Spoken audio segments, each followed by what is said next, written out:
विभूति गले मोटी माला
शरीर में भस है, बड़ी बड़ी लताएं हैं, गले में रंगों की माला सब लपेटे हुए त्रिशूल लगा है, हाथ में कमंडल और डमरू लिए त्रिशूल हाथ में ऐसा ब्रह्मचारी आया। भैया गले जाओ भिक्षा दे दो। उन्होंने कहा उसके सामने तो हम नहीं जाता, बिना फायदा है, आपको जाना तो आप दे दो। मैया ने कहा ठीक है आप नहीं जाते तो हमको दे दे, हमारे हाथ में जाएगा तो खाली थोड़ी लौटाएंगे, कुछ न कुछ तो देना पड़ेगा। मैया ने सोने की थाल खूब रत्न भर दी ताकि वो उतना धन पागा जितना सोचा ना हो उतना धन मिल जाएगा, तो चुपचाप लेके भिक्षा चला जाएगा।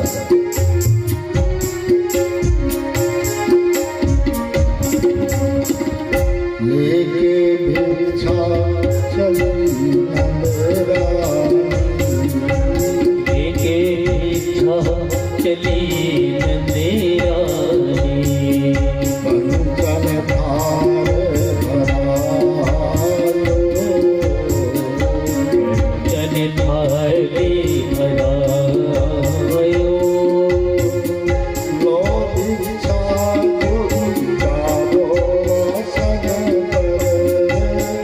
भिक्षा जोगी जाओ आसने पर, बालक बहुत जवानो,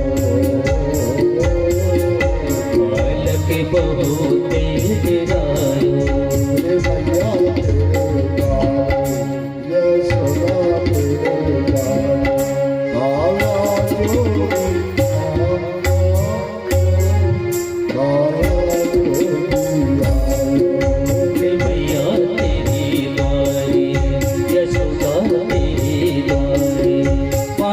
जोगी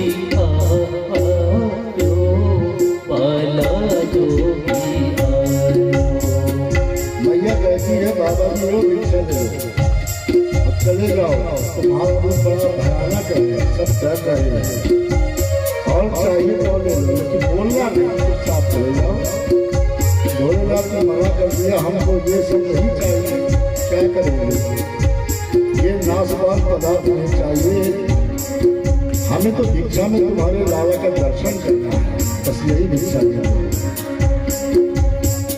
ना चाहिए दौलत दुनिया, ना चाहिए तेरी दौलत दुनिया, माई कंचन माया, माई कंचन माया, अपने बालक का दर्शन अपने पलकी का दर्शन करा दे, मैं दर्शन को आया, मैं दर्शन को आया, रे मैया तेरे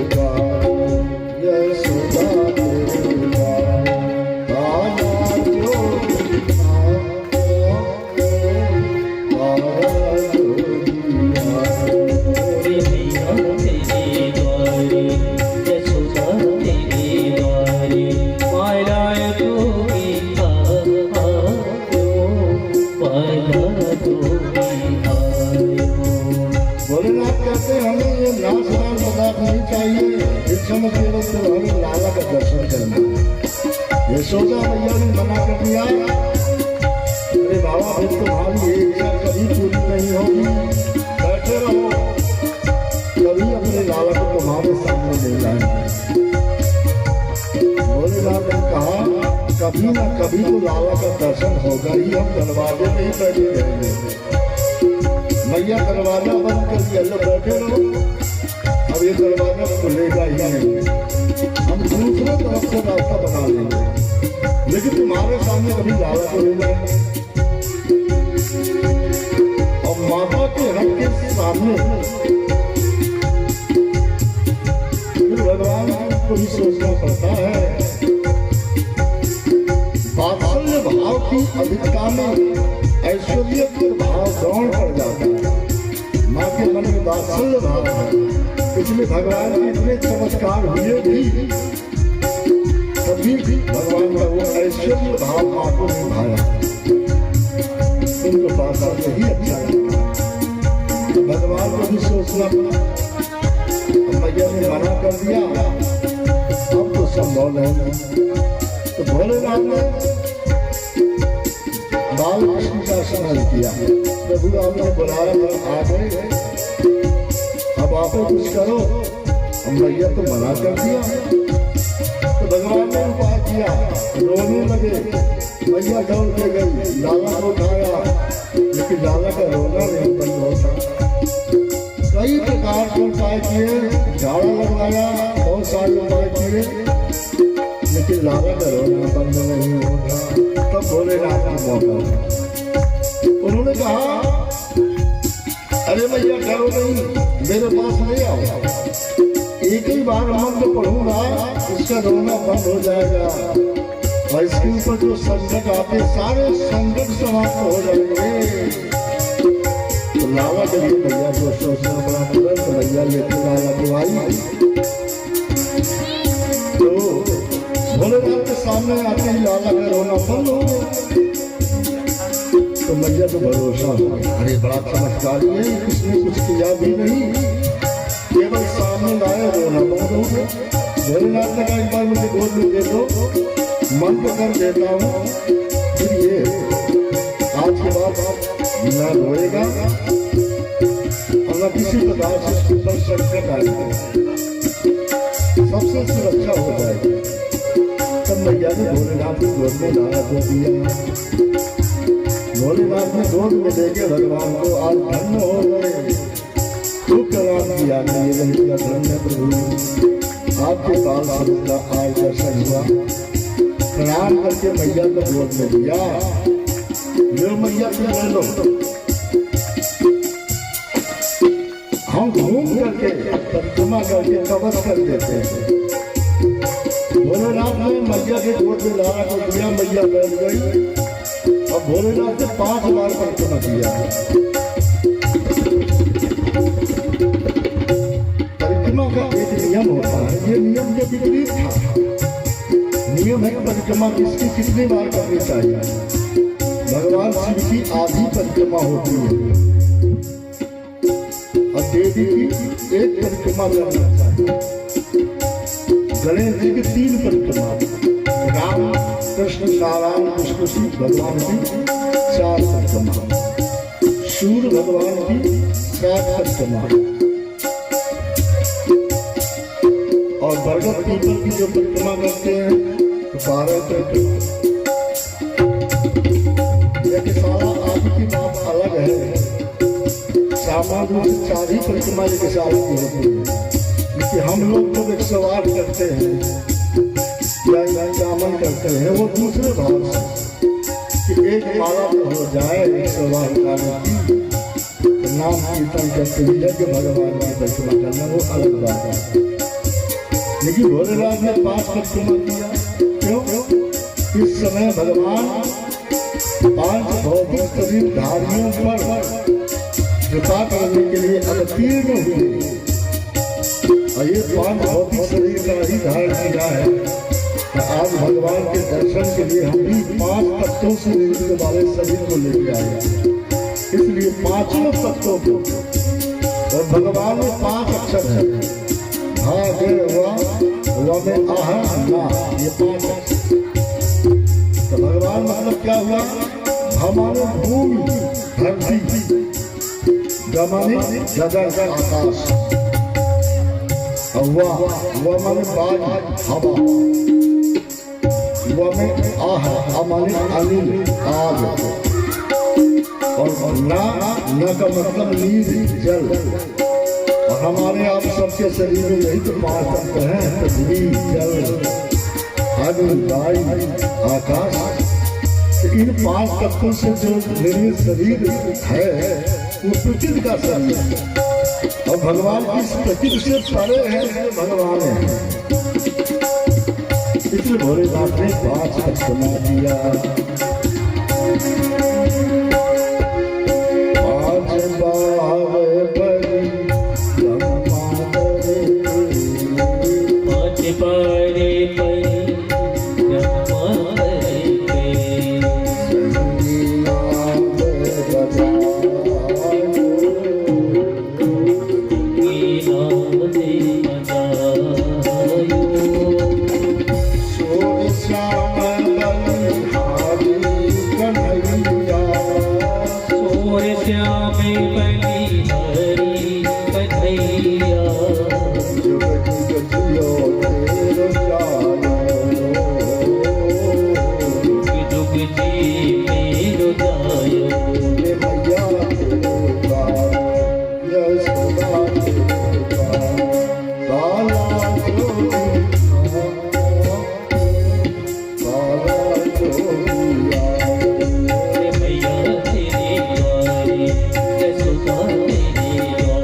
भोलेनाथ ने भगवान को बुला दिया, मैया को भरोसा दिलाया। अब डरना नहीं, अब सब काम बन गए, अब पूरा मन हमने कर दिया है, आज के बाद कोई अनिष्ट का नुकसान नहीं करेगा। भरोसा दिलाकर भोलेनाथ चले जाते हैं। उस दिन से मैया का डर समाप्त हुआ। समय बीता, अभी तक भगवान का नामकरण नहीं हुआ। तो एक दिन वसुदेव जी गर्गाचार्य के पास भी गए हैं। गर्गा पुरोहितो राजन यदूनां सुमहातपा ब्रजमनन्दस्य वसुदेव प्रचोदितः। वसुदेव जी ने गर्गाचार्य से कहा, गर्गाचार्य जी आपको तो पता है ना कि नंद भवन में दोनों बेटा अपने हैं, और हमारे आचार्य आप हो, तो आप ही जाकर के दोनों पुत्रों का नामकरण करिए। गर्गाचार्य बड़े प्रसन्न हुए कि इसी दिन के लिए तो ब्रह्मा जी ने हमें मृत्युलोक में भेजा था। तो भगवान के नामकरण करने के लिए हम आए थे, अब तक प्रतीक्षा में थे, आज मौका लगा। बड़े प्रसन्न आए। वहां से गोकुल में नंद बाबा से बताया। नंद बाबा ने कहा, आचार्य गर्ग जी आप जहाँ कहोगे वहीं व्यवस्था हो जाएगी पूजा की, और वहीं नामकरण हो जाएगा। गर्गाचार्य कहते हैं कि छिपा करके नामकरण करना किसी को पता नहीं चलना चाहिए। यदि पता चलेगा तो शंका हो जाएगी, क्योंकि हम तो वसुदेव जी के आचार्य हैं, आपके आचार्य तो दूसरे हैं, और हम आए हैं मथुरा से यहाँ। तो कंस को यदि पता चलेगा तो समझ जाएंगे कि ये वसुदेव के बेटा है, इसलिए किसी को पता नहीं चलना चाहिए। एकांत में गौशाला में पवित्र स्थान होता है, गौशाला में ही बच्चों का नामकरण होता है। तो नंद बाबा ने गौशाला में व्यवस्था कर दिया, तो वहाँ पर पूजा की तैयारी हुई।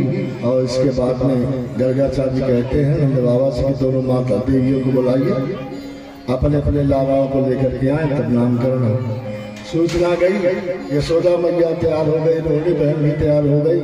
अब दोनों मैया तैयार हो गई, तो जब चलने लगी तो यशोदा जी के मन में आया कि बहन रोहिणी, गर्गाचार्य बड़े त्रिकालदर्शी है, त्रिकालज्ञ है, एक काम करते हैं, आज पता चल करना चाहिए कितने बड़े त्रिकालदर्शी। बच्चों में बदला कर ले, तो मेरे लाला को गोद में ले लो, तुम्हारे लाला को हम गोद में ले लेते, फिर चले देखे त्रिकालदर्शी है तो बता देंगे, नहीं है कोई बातें नहीं, फिर कैसे बता पाए। बच्चों में बदला करके आई। गर्गाचार्य जी ने आसन में बैठाया और उनकी पूजा करा करके अब नामकरण की जब बात आई तब गौर से दर्शन किया तो रोहिणी बहन की गोद में जो लाला वही तो भगवान है। उनको दर्शन करने लगे, दर्शन करते ही रह गए। अब अलग नेत्रों से दर्शन किया। और दर्शन का क्रम क्या होता है, आज हम मंदिर जाए और दर्शन करके आ गए। अब पूछा उनसे पूछा जाए कि दर्शन करके आ गए भाई, हाँ क्या क्या दर्शन किया, भगवान के हाथ में क्या था, बगल में क्या था, कपड़े किस किस रंग के थे, कैसी माला था, कैसे कुंडल थे। तो बोले तुम तो दर्शन किए चले जाओ, बस और बाकी देखे नहीं।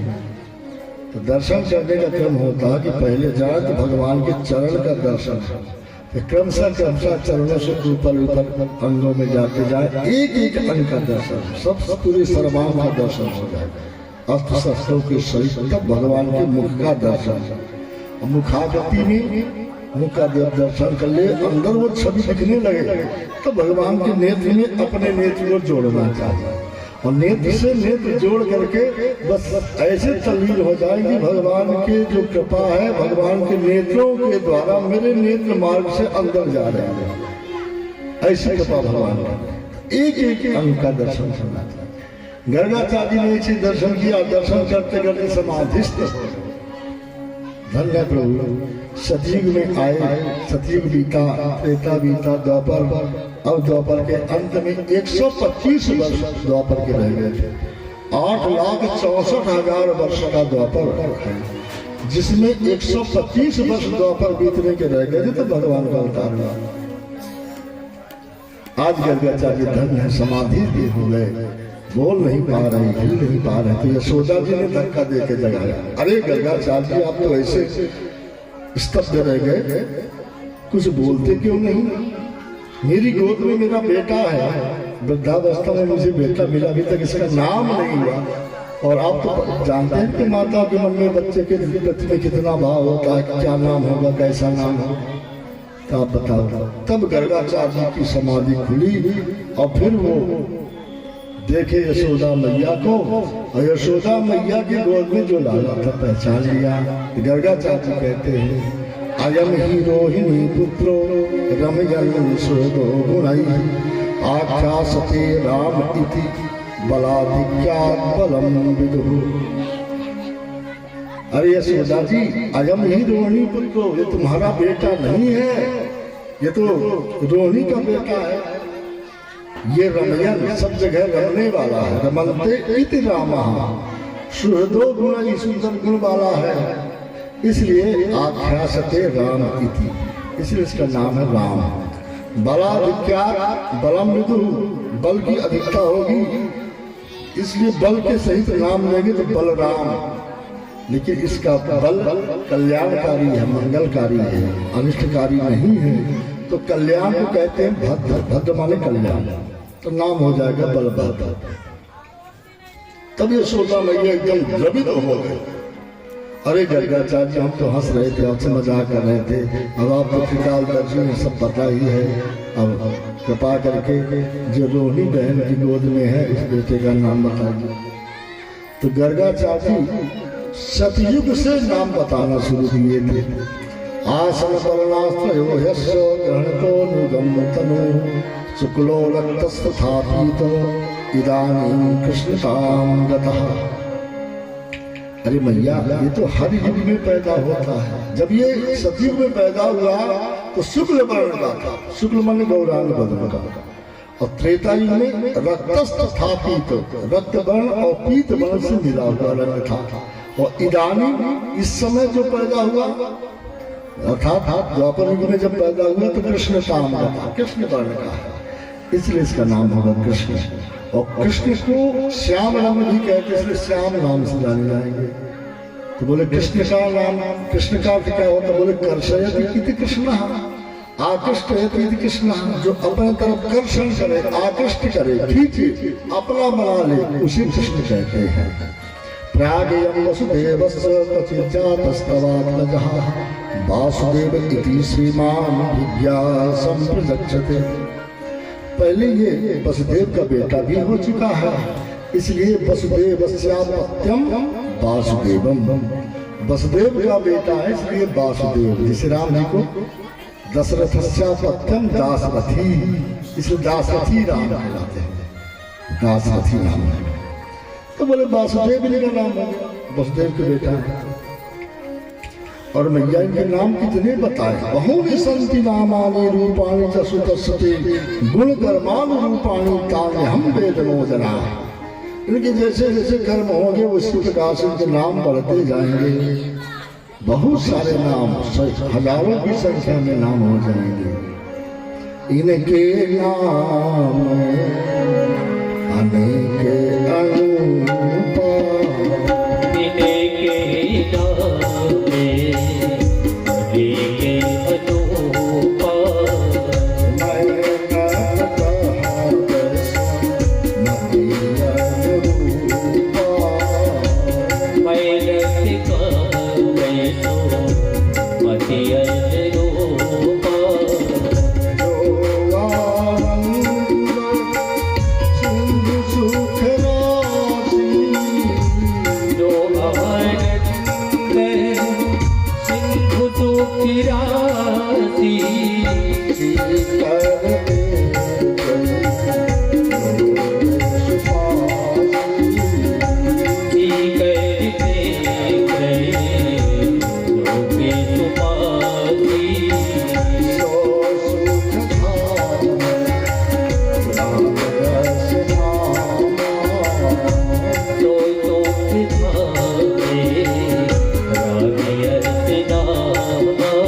आनंद के सागर है। तो इनके आनंद सागर में सीकर त्रैलोक सुपाचा, सीकर माने सुई, सुई की नोक भी यदि डुबा करके देखें तो सुई की नोक में कितनी बूंद लपटेगी नाम मात्र की, और सुई की नोक के बराबर भी आनंद की बूंद मिल जाए तो उस आनंद बिंदु को तीनों लोग में बांटा जाए तो त्रैलोक सुपाचा, तीनों लोग आनंदित हो सकते हैं। तो ऐसा आनंद का सागर परमात्मा है जो जितना जान पाया उतने में उसको वो आनंद मिला, और जितना अधिक जो प्रवेश किया उसको उतना मिला। लेकिन कितना आनंद मिला उसकी कोई सीमा नहीं है। बस कितने कह सकता व्यक्ति भगवान की भक्ति में बड़ा आनंद है, सुख कितना सुख है उसकी कोई सीमा नहीं, असीम।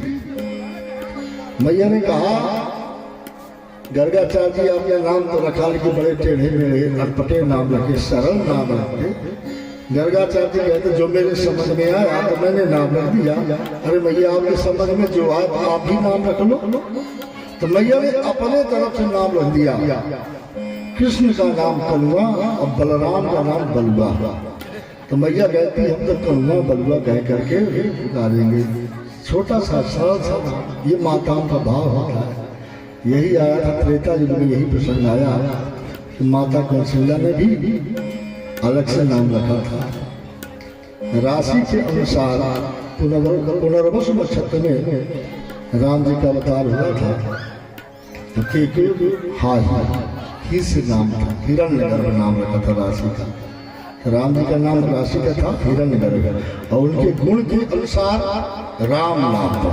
रमनते रामा, रम धातु से राम बना है। कीड़ा था जो सब जगह कीड़ा करने वाला, सब जगह रहने वाला वो राम।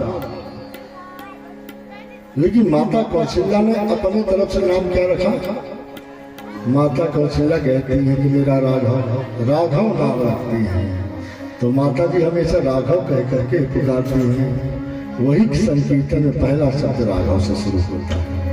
जय जय रघुपति राघव राजा राम, पतित पावन सीताराम। जय जय रघुपति राघव राजा राम, पतित पावन सीताराम।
नंद बाबा यशोदा मैया के मन में अपार खुशी मिली, बच्चों का नाम कर हुआ है। आज गर्गाचार्य को इतना धन देना चाहते हैं, इतना धन देना चाहते हैं, धन दे करके मानो राजसी काट बाट को बनाना चाहते हैं, खूब धन लेकर के आएगा गर्गाचार्य। आज जो चाहो वो मिल जाएगा। क्या चाहता? गर्गाचार्य ने कहा अब हमें धन नहीं चाहिए, क्योंकि हमारा जीवन तुम्हारे लाला के लिए हो गया, तो इनके दर्शन के अलावा मुझे धन नहीं चाहिए। आज के बाद केवल पंडिताई होगी इन्हीं के लिए, और ध्यान करके इन्हीं के चरित्रों को चिंतन करना है। अब समाज संसार के लिए कुछ नहीं करना।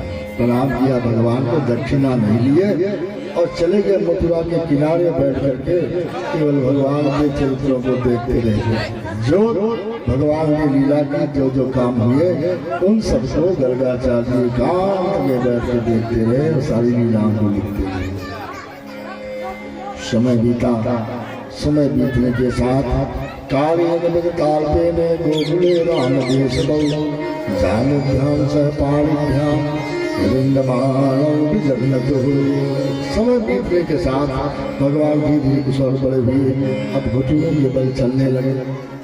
मैया सजा देती है, सुंदर पैजनी कर दी और पीताम्बर पहना दिया, काजल लगा दिया, चोटी बांध दिया, हाथ में माखन रोटी भी प्रदान कर देती। वो लेते कभी भगवान आंगन में खेलते हैं और मणियों से आच्छादित स्तंभ में अपना प्रतिबिंब देख करके भगवान उसी में डूब जाते हैं, उसी से खेलने लगते हैं। और कभी कभी भगवान धूल में सम जाते हैं, उसमें ही भगवान की सुंदर शोभा होती है। और कभी कभी भगवान रोने लगते हैं तो आंखों को मीजा, आधे चेहरे पर काजल लग गया, उसमें ही भगवान की शोभा होती है। इसलिए भगवान को सुंदरेति सुंदरम कहा गया है। सुंदर से भी सुंदर भगवान है, जिस रूप में हो उसी रूप में भगवान सुंदर लगते हैं। ऐसे भगवान की बाल चरित्र में कालभूषण जी का भी प्रसंग आता है, जब आए थे प्रसाद लेने के लिए। रामावतार में भी गए थे प्रसाद लेने, कृष्णावतार में भी प्रसाद लिए, लेकिन दोनों स्वरूप में स्थित दोनों की एक जैसे, जैसे राम जी वैसे रामलला, उसी प्रकार से लड्डू गोपाल। लेकिन रामलला लड्डू ऐसे पकड़ते हैं, 2 उंगली 1 अंगूठे से, और लड्डू गोपाल तो 5 उंगली से पकड़ते हैं लड्डू। रामलला को ऐसे देखेंगे और लड्डू गोपाल ऐसे। तो एक दिन नंद बाबा भगवान की पूजा कर रहे थे। पूजा करने के बाद भगवान का भोग लगाने के लिए लड्डू प्रसाद मंगाया, और जैसे लड्डू प्रसाद मंगाया, तुलसी दल डाले, जल घुमाया, भोग लगाने लगे। प्रभु तुदीयम वस्तु गोविंद तुमेव समर्पयेत्। जैसे ब्रह्मार्पण किया वैसे कन्हैया वही उसी घुटनों के बल से चलते हुए आ गए, और आकर के 2 पैर और 1 हाथ नीचे, और 1 हाथ से लड्डू उठाया, हाथ में लिया, खाने लगे। और जब नंद बाबा ने आंख खोल करके देखा तो इधर कन्हैया लड्डू खा रहे थे। नंद बाबा ने कहा, लाला तुमने जूठा कर दिया, तो भगवान का भोग लग रहा था, तुमने प्रसाद जूठा कर दिया। कन्हैया ने कहा, आपने तो हमें बुलाए कि आओ प्रसाद पाओ, तो आ गए प्रसाद पाओ। नंद बाबा ने यशोदा जी कहा, दूसरा प्रसाद लिया तो जूठा कर दिया, प्रसाद अलग कर दिया, दूसरा प्रसाद आया। जब दूसरा प्रसाद आया, फिर तुलसी दल डाले, फिर भोग लगाने लगे, ध्यान किया भगवान का, तो भगवान कन्हैया फिर से आकर लड्डू खाने लगे। नंद बाबा ने आंख खोलकर जब देखा तो कन्हैया लड्डू पा रहे थे। नंद बाबा जी कहते, लाला क्यों बार बार प्रसाद जूठा करते हो? बोले, बाबा आप ही तो बार बार बुला रहे हो, तो हमें आना पड़ता है। सिंहासन में जो मूर्ति थी उससे नंद बाबा हाथ जोड़ के क्षमा मांगी, प्रभु ये बालक है, गलती कर रहा, बार बार प्रसाद जूठा कर रहा है, इसको क्षमा करना। जैसे भगवान से प्रार्थना की, तो जैसे 2 पैर 1 हाथ से नीचे और 1 हाथ में लड्डू लिए कन्हैया, तो उसी प्रकार से सिंहासन की मूर्ति भी हो गई।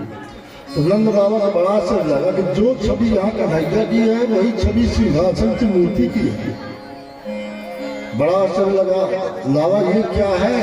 जब तुम हो सिंहासन में, मेरे जो देवता थे वो ही बदल गए, तुम्हारे रूप के हो गए। तो भगवान मुस्कुराए। भगवान ने कहा, बाबा जो आप देख रहे हो सही यही है। जो मैं हूँ वही तुम्हारे सिंहासन की मूर्ति है, जो सिंहासन की मूर्ति वही तो मैं हूँ। ये तुम्हें ज्ञान देने के लिए मैंने लीला किया है। तो नंद बाबा ने हाथ जोड़ लिया कि लाला गलती हो गई, आज के बाद तुम्हारी लीलाओं में मैं संशय नहीं करूंगा, कोई प्रश्न नहीं उठाऊंगा। बस एक युक्ति मेरी आप सुन लो। भगवान ने कहा बाबा बताओ क्या कहना चाहते हो। नंद बाबा कहते हैं प्रभु आज जो रूप का दर्शन आपने मुझे दिखाया है और जिस रूप में मेरे सिंहासन की मूर्ति बना दिया है, अब आप मुझे वचन दो कि इसी रूप की पूजा हुआ, आप ऐसी कृपा कर दो। भगवान ने कहा आज के बाद में मेरा यही स्वरूप पूजा जाएगा। तो मंदिर में भले सी विग्रह हो, लेकिन जब पूजा होती है उससे होता है लड्डू गोपाल के रूप में या राम लला के रूप में ही होता है। उस दिन से भगवान ने वही दो पैर नीचे, एक हाथ नीचे और एक हाथ में लड्डू लेकर के उसी रूप में भगवान की पूजा। बोले बांके बिहारी लाल की जय हो। धीरे धीरे करके समय बीता, भगवान कुछ और बड़े हो गए। 1 साल के हुए, 2 साल के हुए, धीरे धीरे करके 3 साल की जब हो गई। तो अभी तक तो गोपिकाओं के पास कोई न कोई बहाना था, किसी न किसी माध्यम से आती थी, दर्शन करती थी, मिलती थी। लेकिन एक दिन गोपिकाओं ने सोचा तो लाला 3 साल के हो गए हैं, तो रोज रोज जाते, कभी यशोदा मैया भी डांट सकती है या कोई और भी कह सकता है कि रोज क्यों जाते हो। तो ऐसा कुछ हो जाए कि रोज कन्हैया का दर्शन हो और कोई मना ना करे, न यशोदा जी के यहाँ जाना पड़े और न हमारे घर के लोग कोई मना करें और काम हो जाए, लाला का दर्शन होता रहे। बिना लाला के दर्शन के तो हम रह नहीं पाएंगे। तो एक दिन गोपिकाओं ने योजना बना करके समूह में यशोदा मैया के पास गई और कन्हैया की झूठी शिकायत करती है। कन्हैया को बड़ा आश्चर्य लगा कि मेरी झूठी शिकायत कर रही, मैं तो किसी को जानता भी नहीं, कहीं गया भी नहीं, फिर भी मेरी शिकायतें हो रही हैं। और उसी शिकायत में गोपिकाओं ने कहा लाला ये शिकायत नहीं है, ये तो हम लोगों के अंतर हृदय का भाव है। हम चाहते हैं कि जिस क्रम से हम शिकायत कर रही हैं इसी क्रम से आप लीला करोगे तो हमें अच्छा लगेगा। भगवान ने कहा जो आपको अच्छा लगेगा हमको वही करना है आप लोगों के लिए, तो हम यहाँ आए हैं। तो गोपिकाओं ने शिकायत में क्या क्या कहा, बस्सार मंचन उचित समय कोश संजासा तेयम स्वादपया कल्पितस्ते योगै मर्कान भोक्षण विभजति सच्चे जाति भांगम भिनन्ति द्रव्यालाभेश ग्रहणपितो याति पक्षोषतोगा। गोपिकाओं ने भगवान की शिकायत की, बछड़ा छोड़ देता है, हमारे यहाँ जाकर बछड़ों को ढीलता है। मैया ने समझा कि बछड़ा ढीलता है तो कोई बात नहीं, जाके लगा लो। बोले क्वचित असमय, जब समय रहता है लगाने का तब नहीं, असमय में जाके बछड़ों को ढील करके गायों का दूध सब बछड़ों को पिला दिया था। मैया ने कहा फिर थोड़ा दाल दिया करो, जब लड़के ज्यादा उदंता करे तो दाल देना चाहिए, आग दिखा दो। गोपिकाओं ने कहा हमने आग दिखा करके भी देखा तो क्रोध संजात हासा, जैसे हम आग दिखाए डांटे वैसे भी आग वैसी आग दिखाता है। अच्छा तो कोई बात नहीं, बच्चों को तो स्वभाव होता है। गोपिकाओं ने कहा मैया हमारे घर में जा करके दूध दही की चोरी करता है, माखन की चोरी करता है, और यदि हम शिकार में रख दें तो कल्पिता स्त्री हो गई, शिकार में ऊंची में रख दे तो ये बच्चों की सीढ़ी बना करके निकाल लेता है। इसके पास चोरी करने के बहुत सारे रास्ते हैं। और इतनी बात रही, मरकान भोक्षण विभजत हिसाब से नाती भांडम भिनन्ति, घर में जाकर सारे मटके फोड़ देता है, सारे बर्तनों को नष्ट कर देता है। यदि खाने को कुछ न मिले तो बड़ा क्रोधित हो जाता है। तो याद पक्रोषित होगा, जिस घर में खाने को न मिले उसमें कह देता है जिन घर साधु न पूजिए हरि की सेवा ते घर मरघट सारी थे भूत बसंती नमाय। जिस घर में भगवान की सेवा ना हो, भगवान का भोग न लगे, संत भक्तों का वहाँ पर आगमन ना हो, किसी को वहाँ पर स्वागत सत्कार न हो, आदि जब दर्शन से भगवान के वहाँ पर सेवा शुश्रूषा न हो वो तो घर मरघट के समान माना गया है। तो गोपिकाएं कहती लाला आप बढ़िया खाओ पियो जो भी करना है आपकी शिकायत नहीं होगी, लेकिन जो शिकायत हमने किया है इसी क्रम से करोगे तो हमें अच्छा लगेगा। तो भगवान ने फिर बाल गोपाल चौर मंडल प्रचार समिति का निर्माण करके फिर भक्ति स्वरूपा ब्रजबालाओं के मनोरथों की पूर्ति के लिए भगवान ने सारा लीला का कार्यक्रम किया है। ब्रजे बसंतम नवनीत चौरम ब्रजांगना चिदगोल चौरम अनेक जन्मार्जित पाप चौरम सौरागण्यम शरणं प्रपद्ये। ऐसे सौरागण्य तो किन चीजों की चोरी करते हैं? हमारे जन्म जन्मांतर के जो पाप है, अशुभ कर्म है, हमारे जो अमंगल है, उन सारे अमंगलों को, अशुभ कार्यों को, पापों को भगवान चुरा लेते हैं, हरण कर लेते हैं, हमें शुद्ध कर देते हैं। ऐसे भगवान चौराग करते हैं। तो झूठ बोलने में तो पाप लगता है ना, नहीं असत्य संपादक पुंजा, झूठ के समान कोई पाप नहीं है। लेकिन गोपिकाओं ने झूठी शिकायत किया तो इनको पाप नहीं लगा। तो पाप क्यों नहीं लगा? कि इन्होंने जो झूठी शिकायत की तो किसके लिए किया? भगवान के दर्शन के लिए, भगवत प्राप्ति के लिए। हमारे झूठ बोलने से किसी परिवार में सामंजस्य बनने वाला है, विघटन समाप्त होने वाला है, तो वहाँ झूठ बोलना अच्छा है। और हमारे सत्य बोलने से यदि विवाद होने वाला है, झगड़ा होने वाला है, अमंगल होने वाला है, सत्य बोलने से आपस परिवार टूटने वाला है, तो ऐसा सत्य नहीं बोलना चाहिए। तो श्याम तेरे मिलने का, श्याम तेरे मिलने का सत्संग ही बहाना श्याम तेरे मिलने का सत्संग ही बहाना है। दुनिया वाले क्या जाने मेरा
गोपिकाओं का झूठ बोलना भगवान से मिलन का था, भगवान से प्रेम का था, इसलिए वो प्रमाणम तत्व गोपिका। भागवत के महात्म्य में आया भक्ति के प्रमाण में कौन है? वो प्रमाणम तत्व गोपिका, गोपिका ही मूर्तिमान भक्ति है। भगवान ने ब्रज की 3 चीजों का महत्व बढ़ाया है, रेणु वेणु धेनु, 3 का महत्व। रेणु का मतलब मिट्टी, मद भक्षण करके मिट्टी खा करके भगवान ने ब्रज की रेणु का महत्व बढ़ाया। इसलिए परिक्रमा जो करते हैं ब्रज की, तो वहां जूता चप्पल नहीं पहनते। और बहुत जगह ऐसी है जहां जाकर के लोग उस रेती में रमण करते, रमण रेती जगह है, लोग जाते हैं सुबह सुबह आरती में, एक हाथी है वहां और उसके सूंड में घंटी लटका देते हैं। जब आरती होगी वहां घंटी बजेगी, तो जैसे घंटी वहां पुजारी बजाते हैं, अन्य लोग घंटी बजाते हैं, वैसे हाथी 8 बजे जाएंगे, देखिएगा रमण रेती में, हाथी सूंड हिलाता रहे, घंटी वैसे बजाएगा आरती में जब तक आरती। और आरती पूरी हुई, घंटी वहां बंद, तो हाथी में घंटी लगी, फिर स्तुति होगी, तब तक खड़ा रहेगा हाथी सूंड ऊपर करके। इसके बाद जब परिक्रमा करेंगे तो साथ में वो परिक्रमा करेगा। आज भी अभी वर्तमान की बात बता रहे हैं, कुछ पुरानी बात नहीं। और उसी जगह पे लोग जाते हैं परिक्रमा करने के बाद रेती में रमण करते हैं। तो भगवान ने ब्रज की मिट्टी का महत्व बढ़ाया, वेणु बंसी नाद करके बंसी का महत्व बढ़ाया, धेनु गाय की सेवा करके गोचारण करके भगवान ने गाय का महत्व बढ़ाया।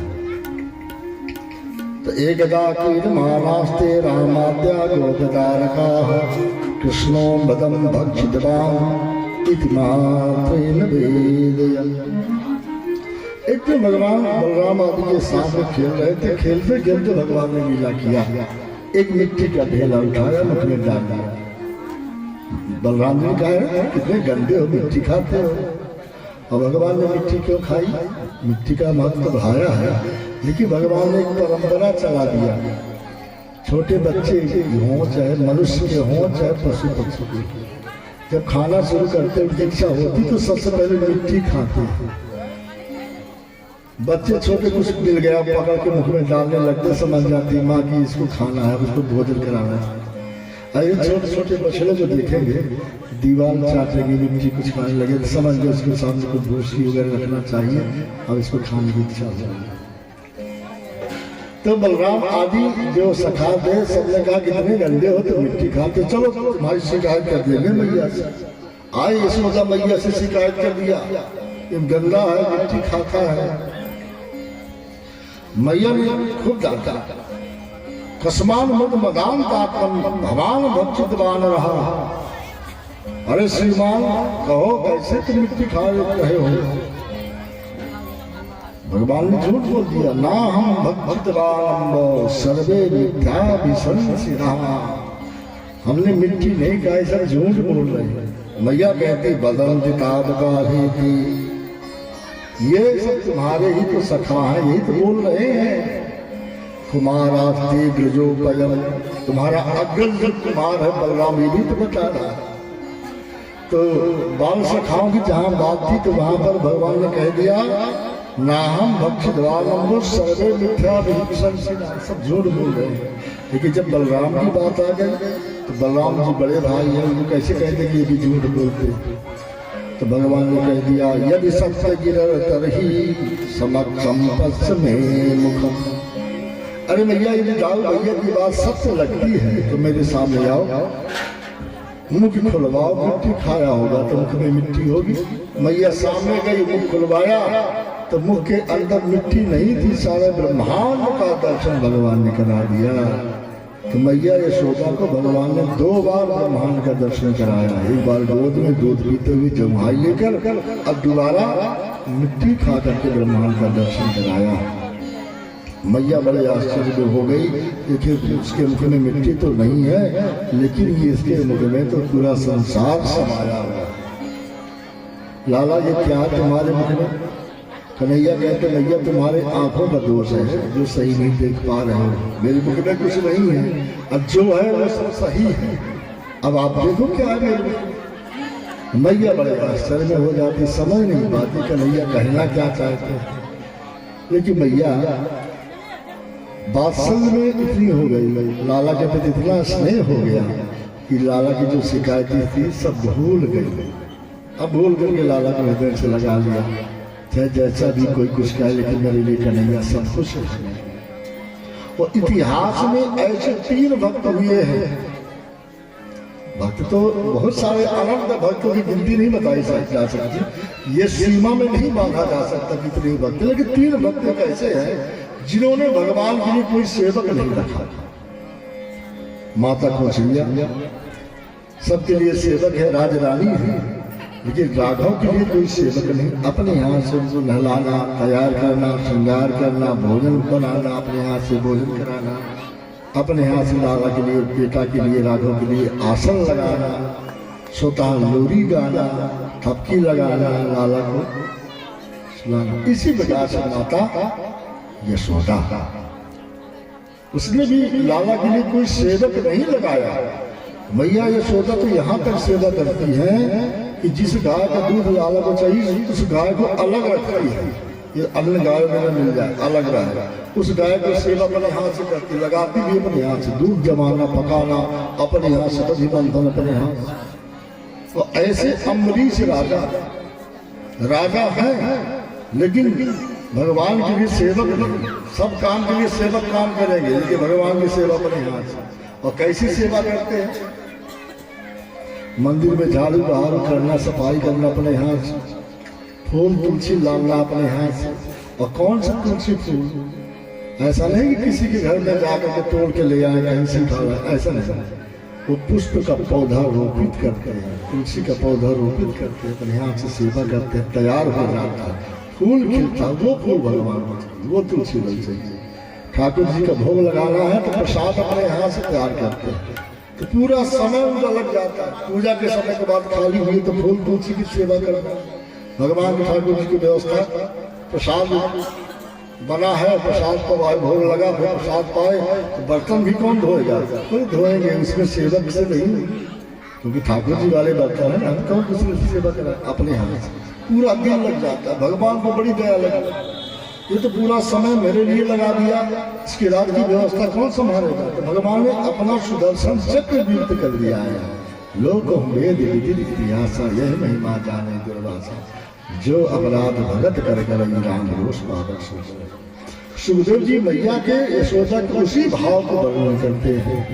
एकदा दासीसु यशोदानंद गेहिनी कर्मांतर नियुक्तासु निर्विमंत स्वयं दधि। ग्रह दासीसु बहुत वचन है, बहुत सारी दासियां हैं घर में, लेकिन घर के काम से जब खाली हुई कर्मांतर नियुक्तासु, तो घर के काम से जब खाली हुई तो निर्विमंत स्वयं दधि, स्वतः अपने यहाँ से दधि मंथन करने लगे, क्योंकि कन्हैया के लिए माखन चाहिए। दधि बिलोर ले, मक्खन निकाले तो कन्हैया को दे दे, कन्हैया क्या खाएगा? तो मैया दधि मंथन करने लगी। कन्हैया आए, मैया के आंचल पकड़ लिया। मैया पहले ये काम बंद करो, मेरे प्रश्न का उत्तर दो। मैया बंद कर दिया। हाँ लाला बताओ। कन्हैया कहते हैं मैया इस संसार में दो का महत्व, दूध और दूध। अब बताओ आपके जीवन में ज्यादा किसका महत्व, दूध का है दूध का? मैया कहती है दूध का महत्व तो है, लेकिन जहाँ दूध की बात है दूध का ज्यादा महत्व। भगवान ने कहा आज केवल आपका दूध पान करेंगे, ये वाला दूध नहीं ग्रहण करेंगे। मैया ने दूध पिलाना शुरू कर दिया। भगवान दूध पान, माँ का दूध पान कर रहे हैं, लेकिन भगवान के लिए जो दूध पक रहा था वो उपनाने लगा कि हम भगवान की सेवा के लिए आए और भगवान हमारा सेवा नहीं करेंगे तो भगवान की सेवा से आज वंचित हो रहे हैं, तो जल के समाप्त हो जाएंगे। दूध उफान शुरू कर दिया। तभी से दूध में उफान लेने की स्थिति पैदा हो गई, तभी से दूध उपनाने लगा। लेकिन माँ का हृदय बड़ा दयालु होता। भगवान का हृदय क्या है? भगवान का स्वभाव है कठोर, और माँ का हृदय दयालु। भगवान का नियम क्या है? बोले निर्मल मन जन सो मोहि पावा, मोहि कपट छल छिद्र न भावा। निर्मल हृदय वाला ही मुझे प्राप्त करेगा, छल कपट वाला मुझे नहीं भाता। ये कठिन नियम है भगवान के। निर्मल हृदय हो तभी तो भगवान मिले, कपट छल वाला नहीं। अब कपट छल के भरे जीवन में कैसे निर्मल हो? उसके लिए माँ की आवश्यकता है। माँ का स्वभाव कैसा है? बोले जनक सुता जग जनन जानकी, अतिशय प्रिय करुणा निधान की, ताकि युग पद कमल मनाऊं, जासु कृपा निर्मल मति पाऊं। माँ का हृदय दयालु है, जिसकी कृपा से निर्मल मति होती है। जैसे बालक बढ़िया सज धज करके तैयार हो खेलता हो तो जिधर देखेगा उसी तरफ से लोग हाथ बढ़ाएंगे, आओ बेटा कितना सुंदर खेल रहा है। सब लोग गोद में ले सकते हैं, सब लोग उसको देखेंगे। और यदि बालक गंदगी कर दे तो कौन छुएगा? कोई नहीं छुएगा, तो उसकी माँ को ही आना पड़ेगा। और माँ का स्वभाव कैसा होता है?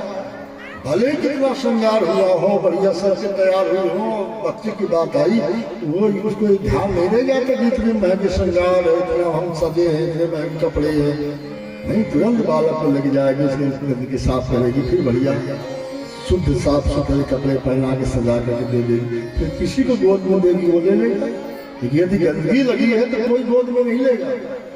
ऐसे ही भगवान को साफ सुथरा वाला चाहिए, और ये गंदगी लगी तो कौन साफ करेगा? तो माते सुई साफ करेगी। इसलिए हम लोग राम सीता नहीं कहते, सीता राम कहते, राधे श्याम माँ महेश्वर लक्ष्मी नारायण। एक अशोक सम्राट थे, वो माँ के दूध से पूर्ण होने के लिए उपाय किया था। बढ़िया सुंदर व्यवस्था किया माँ के लिए। घर से लेकर बगीचे तक बढ़िया रास्ता बनवाया, बढ़िया पौधे लगवाया, फुलवाड़ी लगवाया, तरह तरह के पौधे फूलदार वाले लगाए, जलाशय आदि बनवाया, मंदिर बनवाया, बहुत सारा किया। माँ के लिए सुंदर रथ तैयार किया, सेवक सेविकाएं लगा दिया, व्यवस्था के लिए सब तैयारी।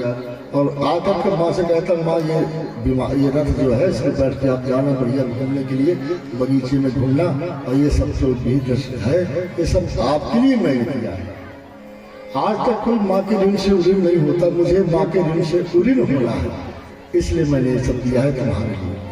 माँ रथ में बैठ के गई, उस रास्ते से बढ़िया सजा हुआ रास्ता, दोनों तरफ पेड़ पौधे लगे हुए सुंदर रास्ता था। बगीचे में गई, वहां भी बढ़िया सुंदर बगीचा सजा धजा, बढ़िया पेड़ पौधे छपे, मंदिर भी बना, जलाशय भी बना, सब देखा। और घूम करके माँ ने कहा हाँ बेटा तुम तो माँ के ऋण से ऋण हो गए। अशोक सम्राट बड़े प्रसन्न हो गए, वाह आज मैं पहली बार ऐसा हुआ कि माँ के ऋण से ऋण हुआ। लेकिन माँ ने आगे कह दिया बेटा तुम तो ऋण से ऋण हुए हो, लेकिन एक रात की। बोले एक रात? हाँ, जब तुम छोटे थे उस समय अपने पास कोई व्यवस्था नहीं थी, गरीबी थी, हमारा कोई अपना था भी नहीं। बरसात का समय पानी बरस रहा है, हवा चल रही है, ठंडी लग रही है, और रात में तुमने बिस्तर में पेशाब कर दिया, बिस्तर गीला हो गया।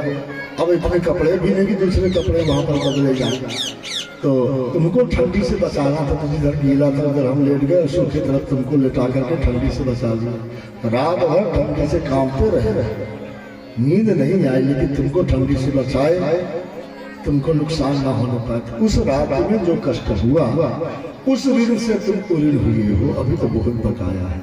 अशोक सम्राट भगवान को जैसे साष्टांग प्रणाम करते वैसे माँ को साष्टांग प्रणाम किया। धन्य माँ, यदि मैं माँ के ऋण से ऋण नहीं हो सकता तो वो कह सकता हूँ कि कोई भी संसार में माँ के ऋण से ऋण नहीं होगा। इसलिए इस भारत का गौरव माना गया अशोक चिन्ह को, तभी से अशोक चिन्ह को गौरव माना गया। और अपने यहाँ का गौरव का प्रतीक माना जाता है अशोक चिन्ह। तो माँ का हृदय दयालु है, माँ की दृष्टि पड़ी, दूध दुकान में है, तुरंत लाला को नीचे किया, दौड़ के गए और जाकर दूध बचा लिया। कन्हैया नाराज हो गया कि अभी माँ कह रही थी दूध का ज्यादा महत्व है, तो दूध का ज्यादा महत्व दे दिया, अब दूध से बने जो भी है सब गिरा देंगे। तो मैया तो दूध बचा के घर के काम के लिए चली गई, और जो मटकी में दही था जिसको बिलो गई तो उसको कन्हैया ने गिरा दिया। उलूखल था, उलूखल में चढ़ करके मटकी से घर में रखी थी, उसके भी माखन को गिरा दिया, सब बिखेर दिया। जब माँ लौट के वहां से आई, देखिए सब बिखरा हुआ, किसने बिखेरा? तो बच्चों ने बताया कि कन्हैया यही सब बिखेर रहे थे। अब मैया ने कहा बड़ा उद्दंड हो गया है, उद्दंड को दंड नहीं देते तो फिर बिगड़ जाएगा। इसलिए माँ ने हाथ में साथी लिया और साथी लेके दौड़ पड़ी। कन्हैया डर के कारण भागने लगे, आगे आगे कन्हैया, पीछे पीछे मैया। जैसे पकड़ने के लिए चाहती है वैसे 2 अंगुल की दूरी से कन्हैया बच जाती है। अंत में मैया थक गई, लाला पकड़ने आ जाओ, मेरे से दौड़ा नहीं जाता। कन्हैया ने कहा तुम्हारे हाथ में साथी है, इससे डर है, साथी फेंक दो, पकड़ में आ जाएंगे, और हमें वचन दे दो कि मारेंगे नहीं तो पकड़ में आएंगे। मैया ने साथी फेंक दिया, कह दिया लाला तुम पकड़ में आ जाओ, तुमको मारेंगे नहीं। तब कन्हैया पकड़ में लेके आई, और दंड तो देना है। कन्हैया ने वचन ले लिया कि मारना नहीं है, तो मारना भी नहीं है, दंड भी देना है। तो जिस उलूखल में चढ़ करके मटकी गिराए थे उसी उलूखल में बांधने के लिए मैया ने सोचा, रस्सी ले आई, रस्सी से बांधने लगी, छोटी पड़ गई 2 अंगुल की, दूसरी, तीसरी, चौथी, जितनी रस्सी थी सब ला ला करके जोड़ती जा रही है, बांधती जा रही है, क्योंकि सब रस्सी 2 अंगुल की छोटी पड़ जाती है। तो जब दौड़ लगा के पकड़ना चाहे तब भी 2 अंगुल की दूरी, और इधर रस्सी पर रस्सी बांधते जा रहे हो भी 2 अंगुल की छोटी। तो 2 अंगुल का संबंध क्या है?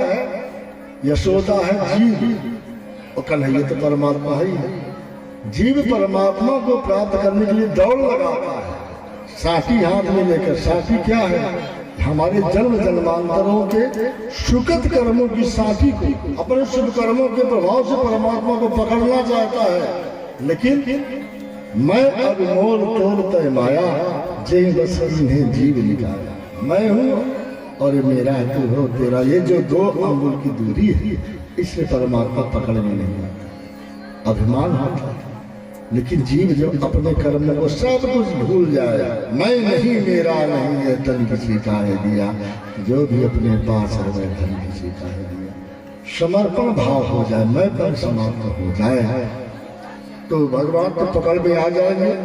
लेकिन मैया बांधना चाहती है रस्सी, रस्सी को कहते हैं प्रेम। प्रेम के धागे में, प्रेम की रस्सी में परमात्मा को बांधना चाहते हैं। लेकिन अभी मैया के मन में क्या भाव आ गया कि मैं बांधने वाली हूँ, बांधना इसको बेटे को, तो बांधने वाले अलग हो गए, जिसको बांधा जाएगा वो अलग होगा। मैं बांधने वाला, तो जो मैं पन है अहमता का, मैं माँ हूँ, मैं दंड दूंगी। और किसको? बेटे को। ये ममता हो गई, मेरा बेटा कहीं बिगड़ न जाए इसलिए इसको दंड देना है ताकि सुधार हो जाए। तो ये ममता भी होगी। तो अहम भाव भी है माँपन का और ममता भी जुड़ी हुई है। तो अहमता ममता ये दो अंगुल की दूरी छोटी रस्सी पड़ जाती। तो प्रेम में परमात्मा नहीं बन पाती। ना मैंपन रहे न मेरापन रहे तो तेरापन भी न रहे, और जीवन में अहम भाव भी न रहे, न ममता का भी रहे। ममता वाले समर्पण हो जाए, केवल ये डर है कि मैं करने वाला हूँ, और भाव और न रहे। संसार में ममता ना फंसे, ममता ममपन कर भगवान के चरणों में केवल प्रेम हो जाए। इसलिए भगवान बंधन में नहीं आ रहे थे, लेकिन सारा मान अभिमान भाव सब मैया का जब समाप्त हो गया, द्रवित हो गई, तब कन्हैया बंधन में आए। उलूखल से बांधे तो उलूखल के साथ में रस्सी को दाम कहते हैं, भगवान के उदर से बांधी गई। तो भगवान का एक नाम पड़ गया दामोदर। दाम में रस्सी भगवान के उदर से बांधी गई तो नाम हुआ दामोदर। दामोदर भगवान जय हो। मैया तो जब बांध के कहती है अब तुम दंड यहीं पर पाओ, ऐसे बंधे रहो। कन्हैया रोने लगे, अरे मैया दया कर दे, इतने कठोर मत बन, मुझे बंधन मुक्त कर दे। कथा कह रहे थे सुखदेव जी, तो सुखदेव जी कथा कहते कहते हंसने लगे।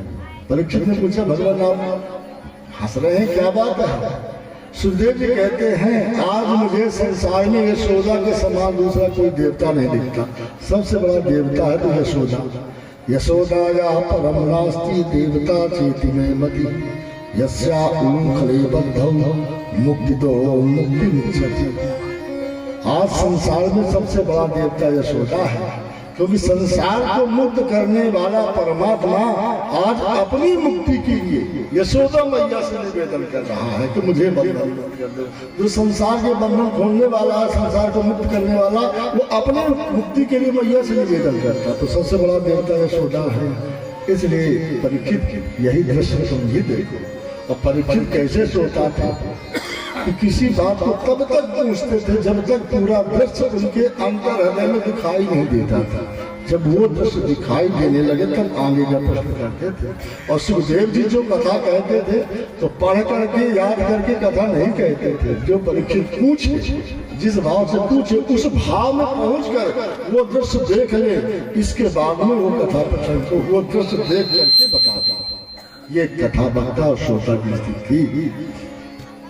इसलिए परीक्षित के लिए महाव्यास जी जो भागवत की रचना की वो भी थे, उनके पिताजी पराशर ऋषि भी थे, नारद जी थे, बड़े बड़े शिव मुनि, लेकिन कोई भी परीक्षित के लिए कथा कहने को उद्यत नहीं था, क्योंकि सब बाह्य रूप में थे। सबके जीवन में संसार बसा है, सब जानते हैं, संसारी भाव है। लेकिन सुखदेव भी एक ऐसे थे जो संसारी भाव से पृथक थे। संसार नहीं था, केवल ब्रह्म ही उनके जीवन में था। स्त्री पुरुष का भेद नहीं था, जड़ चेतन का भेद नहीं था, पशु पक्षी कीट पतंग पेड़ पौधे इनका कोई भेद ज्ञान नहीं था। उन्हीं सब ब्रह्म ही दिखते थे। मैया तो काम में चली गई और कन्हैया उस उलूखल को लेकर के घर के बाहर आए। दो बच्चे थे यमलार्जुन के, उनका स्पर्श हुआ, स्पर्श होते ही दोनों बच्चे टूट गए और उससे यमलार्जुन पैदा हुआ। यमलार्जुन के जो थे वृक्ष वो नल कुबर मणिग्रीव थे, वो यमलार्जुन ही बन गए नारद जी के श्राप से। तो आज भगवान का स्पर्श हुआ तो श्राप से मुक्त हो गए। परीक्षित ने पूछा कथताम भगवान ने तयो शापस्य कारण। परीक्षित कहते हैं भगवान बताओ उन दोनों को, कुबेर के पुत्रों को श्राप क्यों हुआ? तो बोले नारद जी के सामने एक बार अशिष्टता में खड़े थे, तब नारद जी ने कहा वृक्ष मत खड़े हो जाओ, वृक्ष ही हो जाओ। उन्होंने नारद जी से प्रणाम किया, निवेदन किया मुझे हमें बताओ मुक्ति कैसे होगी, श्राप से कैसे मुक्त हो पाएंगे? तो नारद जी ने बड़ा कठिन उपाय बताया। द्वापर युग के अंत में जब कभी कन्हैया के रूप में भगवान का अवतार होगा, कृष्ण बनेंगे और उनसे गलती होगी, मैया इतनी नाराज हो जाएगी कि उलूखल में बांध देगी और उलूखल को लेकर जब आएंगे तुम्हारा स्पर्श करेंगे तब श्राप से मुक्त होंगे। इतना कठिन था और उस कठिनता में संभव नहीं था। लेकिन आज भगवान को करुणा लगा, कि नारद जी के वचन हैं और इन नरकुल बड़ी गरीब जो है यमलादिन जो वृक्ष है, तो कुबेर के दोनों अनुचरों का इनका उद्धार करना है, नारद जी के वचन को सत्य करना। इसलिए भगवान ने यशोदा मैया के मन में क्रोध भरा, तब ये लीला संपन्न हो पाई थी। समय बीता, वहां से मैया गई, जाकर कर बंधन मुक्त कराया। बड़ा पश्चाताप करते हैं कन्हैया ने फिर माँ से लिपट करके कहा, मैया कोई बात नहीं, आप तो माँ हो, आपका अधिकार है मुझे दंड देना। माँ का बातों से सुलझा लिया, माँ का जो दुख था दूर हो गया, पश्चाताप जो लग रहा था दूर हो गया। समय बीता और चौथे वर्ष की कथा को सुखदेव जी ने बताया। उसी गोकुल में रहने वाली ग्वाली थी जो फल बेचती थी, लेकिन आज उसके मन में फल बेचने के साथ में कन्हैया को प्राप्त करने का भाव था, इसलिए फल लेकर के आती है। त्रीणि भो फलानि सुक्ता सत्तर मज्जुता फलाति धान्यमादाय यरौ सर्व फलप्रदा। फल लेकर के आए, कन्हैया उसने कहा, वहां पर आवाज लगाई, लो फल।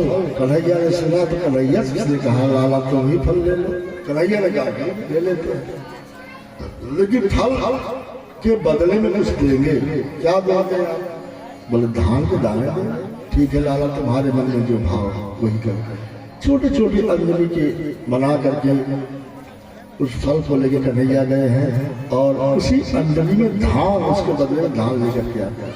लेकिन चित धानम करद्वयम, छोटे छोटे हाथ की अंजलि है, तो धान के दाने गिरते गए, 2-4 दाने बचे, उसी 2-4 दानों को ही छोड़ दिया। लेकिन उस 2-4 धान के दानों के बदले कन्हैया ने बड़ी कृपा कर दिया। फल विक्रय तस्सोचित धानम करद्वयम फले पूरियत रत्नई फल भांड पूरिचा। उन 2-4 दानों के मध्य से फल की जगह में रत्न भर दिया। वो गोपी रत्नों की उस फल की टोकरी लेकर के घर जब आई और आकर के जब रखा टोकरी को, कपड़े को हटाया तो देखा रत्न भरे थे। बोले बाबा, जब हमको धन चाहिए था तो आपने गरीबी दिया, आज हमें आपकी प्राप्ति हो गई, आपने आज हम पर कृपा किया, दृष्टि डाले, हमारे द्वारा प्रसाद ग्रहण किया और अब हम रत्नों को प्रदान कर रहे हो। धन क्या करेंगे, हमें ये धन नहीं चाहिए। अब तो आपके चरणों में हमारा मन लग जाए, आपसे प्रेम हो जाए, बस यही चाहिए। वो धन की जो टोकरी थी रत्नों से भरी, ले जाकर के यमुना जी में छोड़ दिया और कन्हैया की अनन्य भक्त हो गई, उपासक हो गई, निरंतर केवल कृष्ण भक्ति करने लगी। कन्हैया तुम्हें एक नजर देखना है, कन्हैया तुम्हें एक नजर देखना है, जिधर तुम छिपे हो उधर देखना है, जिधर तुम छिपे हो उधर देखना है। कन्हैया तुम्हें नजर देखना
को तुम्हें उन्हीं हाथ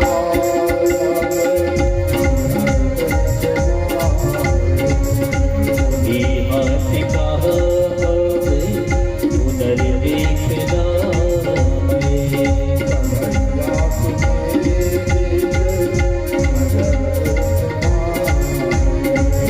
कन्हैया तुम्हें नजर देखना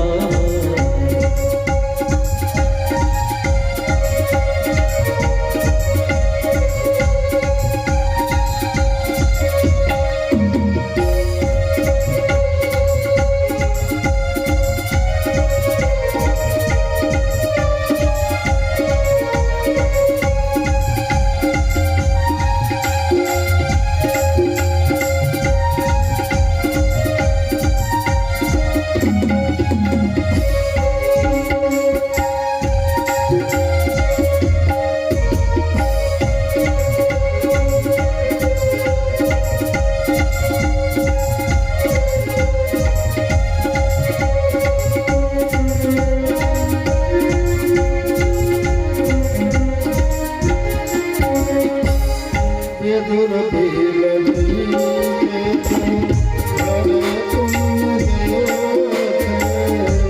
तोर भीली के जो घर तुमने देखे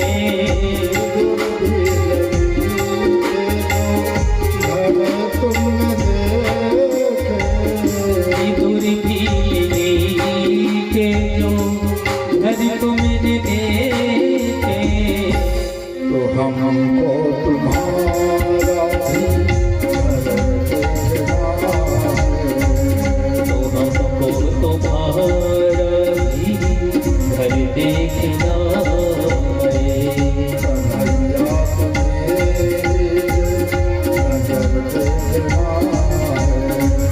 कन्हैया तुम्हें नजर देखना है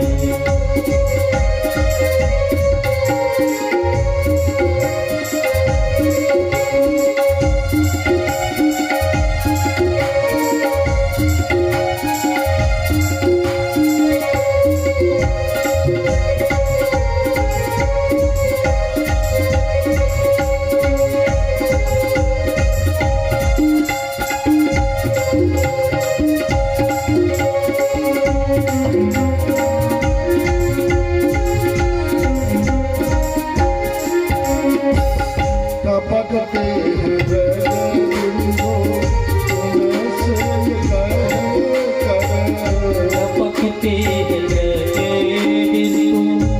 तुमसे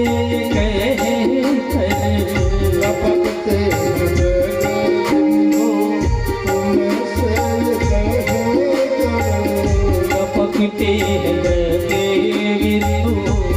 तुमसे तुम्हें अपने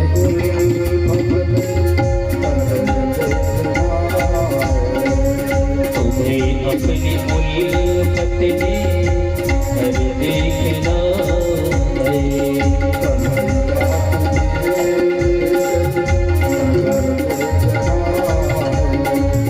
कन्हैया तुम्हें नजर देखना है जिधर तुम देते हो उधर देखना है कन्हैया तुम्हें नजर देखना है कन्हैया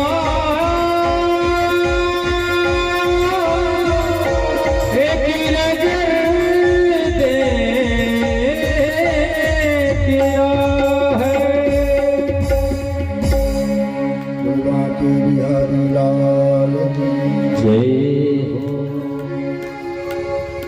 भगवान की ये गोकुल की 4 वर्ष तक की लीला हुई। एक दिन नंद बाबा ने सभा किया, सबसे पूछा कि अब गोकुल में नहीं रहना चाहिए क्योंकि यहाँ बहुत सारे उत्पात हो चुके हैं, कहीं अन्यत्र बसना चाहिए। तो सभा किया, सबने कहा यमुना के उस तट में सुंदर एक वन है, वहां तुलसी के बहुत सारे पौधा है, उसी जगह में रहना चाहिए। और ये गायों की भी व्यवस्था है और हम लोगों के बसने लायक जगह भी है। तो नंद बाबा ने कहा ठीक अच्छी जगह है तो वहीं चलते हैं। तो सबने अपने अपने छकड़े में सामान को तैयार किया और यमुना के उस पार पहुंच गए जहाँ तुलसियों का समूह था। उस जगह में अपना अपना डेरा जमाया है। उस जगह का नामकरण हुआ वृंदाया तुलसिया वनम वृंदावन। वृंदावन तुलसी, तुलसी के पौधा थे इसलिए इसका नाम वृंदावन हो गया। अब भगवान गोकुल से वृंदावन में रहने लगे। वृंदावन बिहारी हो गए। बोली बांके बिहारी लाल जय हो। वृंदावन में भगवान ने कहा 5वें वर्ष में बना है तो हम केवल घर में बैठ के काम नहीं करेंगे, हम भी कुछ करेंगे बाहर जाकर। नंद बाबा ने कहा बाहर कहाँ जाओगे? बोले बछड़े चराने। सियाने लोग गाय चराते हैं, बछड़े चराएंगे। नंद बाबा तैयार हो गए। तो भगवान ने 5 नियम दिया कि जब तक वृंदावन में रहेंगे तो ये 5 नियम का पालन करेंगे। पहला नियम, सिले हुए कपड़े नहीं पहनेंगे, ऐसे दुपट्टा उड़ाएंगे। दूसरा नियम, पैर में पादप का धारण नहीं करेंगे, जूती चप्पल नहीं पहनेंगे। यशोदा नहीं कहती लाला बछड़े चलाने जाओगे पैर में कांटे चुभ जाएंगे, पत्थर लगेंगे। कन्हैया कहते हैं कि भैया भी चाहते कि हम जूती चप्पल पहने तो हमारी ये गाय बेचारी बछड़े बिना जूती चप्पल के हैं, इनको भी जूती चप्पल पहना दो। अब गाय बछड़े को जूती चप्पल कैसे पहना? कन्हैया ने कहा फिर हम धारण नहीं करेंगे, बिना पादप धारण करेंगे। तीसरा व्रत लिया कि वृंदावन में रहेंगे मोर पंख भी धारण करेंगे। मोर पंख का मुकुट, मोर पंख का मुकुट क्यों धारण करेंगे? क्योंकि मोर जो है ये ब्रह्मचारी है और मोर ही कन्हैया को राधा रानी से मिलाया था, इसलिए मोर पंख राधा रानी के द्वारा जो प्रसाद में मिला था उसको धारण करने के लिए भगवान ने कहा। चौथा नियम लिया कि यहाँ का मुख्य प्रसाद हमारा माखन मिश्री रहेगा। पांचवा नियम लेते हैं कि जब तक वृंदावन में रहेंगे तो अस्त्र शस्त्रों का प्रयोग नहीं करेंगे, यहाँ पर हिंसा की वृत्ति नहीं रहेगी। इस बात से भगवान ने 5 नियम करते हुए बछड़े को चलाया तो वत्सपाल हो गए। बोली वत्सपाल भगवान की जय हो। बछड़े चलाते हुए एक दिन कंस का भेजा हुआ वत्सासुर आया, बछड़े के रूप में आया। भगवान ने उसका वध कर दिया। एक दिन कंस ने भेजा था बकासुर को, बकुले के रूप में आया तो भगवान बछड़े चलाते हुए बकासुर का वध किए। एक दिन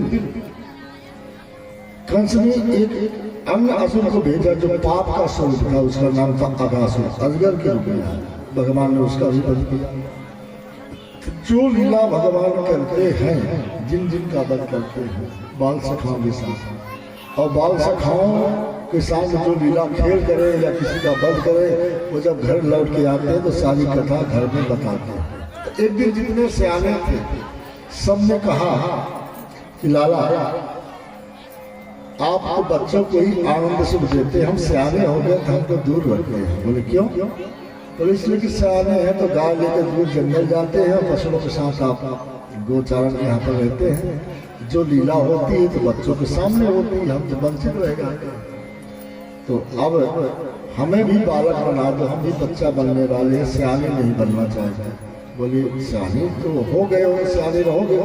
बोले नहीं, सियाने नहीं रहे, हम भी बच्चे बनेंगे, छोटे छोटे बना दो, आपके साथ ही खेलेंगे। भगवान ने कहा जो सियाने हैं वो सियाने रहे, जो बच्चे हैं बच्चे रहे।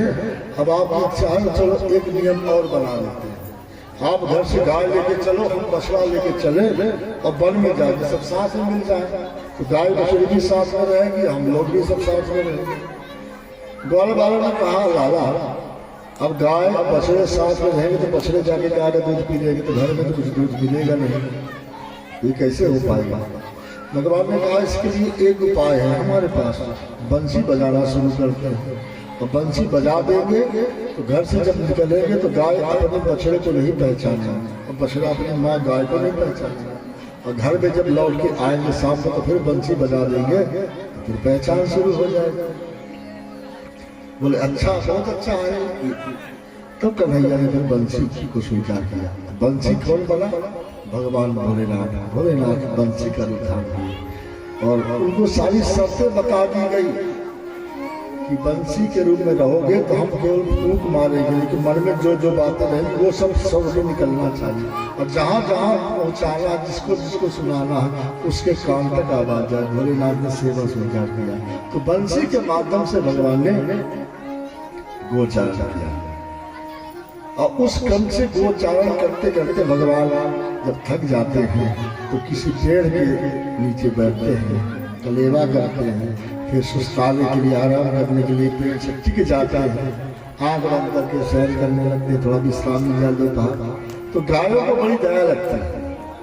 गायों ने सोचा कि हमारे लिए भगवान इतना कष्ट सह रहे हैं तो हमें भी तो कुछ सेवा करनी चाहिए।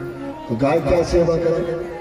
जैसे ही भगवान आराम करने के लिए पेड़ से टिक जाते हैं, आंखें बंद करते हुए, वैसे गाय आ जाते हैं और पूंछ हिला हिलाकर भगवान पर हवा करती हैं। कोई मक्खी न बैठने पाए, गर्मी न लगने पाए, भगवान को बढ़िया नींद आ जाए, और पूंछ हिला के हवा करती तो भगवान की सारी थकावट दूर हो जाती है। तो तब से परंपरा ही बन गई कि भगवान के ऊपर गाय के पूंछ वाला जो चमर कहलाता, चमर हिलाने से भगवान की थकावट दूर होती है। भगवान की पूजा में चमर का प्रयोग होने लगा। इसी क्रम से गौ माता भी भगवान की सेवा करती हैं। एक दिन ब्रह्मा जी को लगा कि भगवान का अवतरण हुआ है वेद क्षेत्र में, हम लोगों ने गर्भस्तुति किया था, सत्यम गतम सत्य परम सत्यम सत्य से योनि नीतम सत्य सत्य से सत्यम नत सत्य नेत्रम सत्यात्मकम तम शरणम प्रपन्ना। सत्य सत्य कह करके भगवान का स्तवन किया, लेकिन अब उसके बाद में हुआ क्या ये पता नहीं, तो चल के देखना चाहिए। तो देखने के लिए इधर तो भगवान को दिन विशेष लीला कर रहे थे कि आज अपना अपना कलेवा नहीं चलेगा, आज एक साथ में सब मिला दो और चारों तरफ से बैठ जाओ, बीच में सबका घर से आया हुआ इकट्ठा कलेवा रहेगा, जिसको जो पाना हो पाओ।